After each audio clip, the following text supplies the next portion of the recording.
Hello guys, welcome to my channel #Mayuri. মোৰ আজিৰ recipe হৈছে বেগ সমোসা। আহক ভিডিঅ'টো ষ্টাৰ্ট কৰোঁ। প্ৰথমতে এটা পাত্ৰত আধা কাপ ময়দা, ৰিফাইন তেল, কালজিৰা, অলপ নিমখ আৰু অলপ বেকিং সোডা দি এনেকৈ মিক্স কৰি ল'ব। অলপকৈ কুহুমীয়া পানী দি পেলাই এইখিনি মঠি ল'ব। মঠি হোৱাৰ পাছত এইখিনি মই অলপ সাইড কৰি থৈছোঁ। তাৰপাছত এতিয়া বনাম সমোসাত দিবলগীয়া ষ্টাফিংখিনি।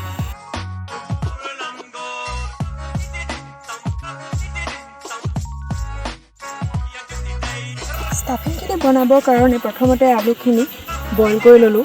তাৰপিছত এইখিনি ঠাণ্ডা হৈ বাকলি গুচাই ল'লোঁ। তাৰপিছত পিঁয়াজ, নহৰু, আদা, জলকীয়া কাটি ল'লোঁ। ইচ্ছা কৰিলে ইয়াত মটৰ বা অন্য পাচলিও দিব পাৰে। তাৰপিছত অলপ নিমখ, হালধি, মছলা দি এইখিনি ফ্ৰাই কৰিলোঁ। অলপমান ভাজিব, বেছিকৈ ভাজিব নালাগে। ভিডিঅ'টো শেষলৈকে চাই থাকিব আৰু লগতে লাইক, কমেণ্ট, ছাবস্ক্ৰাইব কৰিবলৈ নাপাহৰিব। যদি ভাল লাগে ভিডিঅ'টো আপোনালোকৰ বন্ধু বান্ধৱীসকলৰ লগতো শ্বেয়াৰ কৰি দিব। অলপমান এনেকুৱা হ'লে গেছটো বন্ধ কৰি দিব। তাৰপিছত এইখিনি ঠাণ্ডা হ'বলৈ দিম। ঠাণ্ডা হোৱাৰ পাছত এনেকৈ চেপ দি পেলাই ষ্টাফিংখিনি ইয়াত ভৰাই পেলাই এইটো এনেকৈ বন্ধ কৰি দিব লাগিব। এটা বাতিত এক্সট্ৰাকৈ পানী লৈ ল'ব।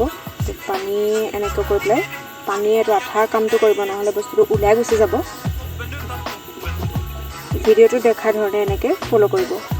বহুত সময়ো নালাগে, আপোনালোকেও এনেকৈ আজৰি টাইমত ঘৰতে বনাই চাবচোন। মোৰ ভিডিঅ'টো চাই যদি আপোনালোকে কেতিয়াবা উপকৃত হৈছে মোক কমেণ্ট কৰি নিশ্চয় জনাব। এইটো যিহেতু বেগ সমোসা হয়, গতিকে এইটো ফ্ৰাই কৰিব নালাগে। যদি এইটো তেলত ভাজি পেলাই ফ্ৰাই কৰি দিয়ে তেতিয়াহ'লেতো নৰ্মেল যিটো সমোসা সেইটো হ'ব, কিন্তু মই বনাবলৈ লৈছোঁ বেগ সমোসা। গতিকে ইয়াত অলপ তেল সানি ল'লোঁ, ৰিফাইন তেল এনেকৈ অলপ সানি ল'লোঁ। সানি পেলাই এইটো মই এতিয়া ফ্ৰাই নকৰোঁ, এইটো মই অ'ভেনত দিম 15 মিনিটৰ কাৰণে। সেইটো এতিয়া এনেকৈ অ'ভেনত ভৰাই দিব লাগিব। লাগি নাযাবৰ কাৰণে অলপ অইল লগাই লৈছোঁ। 15 মিনিটৰ পাছত এয়া চাওক বেগ সমোসা। এতিয়া গৰমে গৰমে চাটনিৰ লগত পৰিৱেশন কৰিব পাৰে।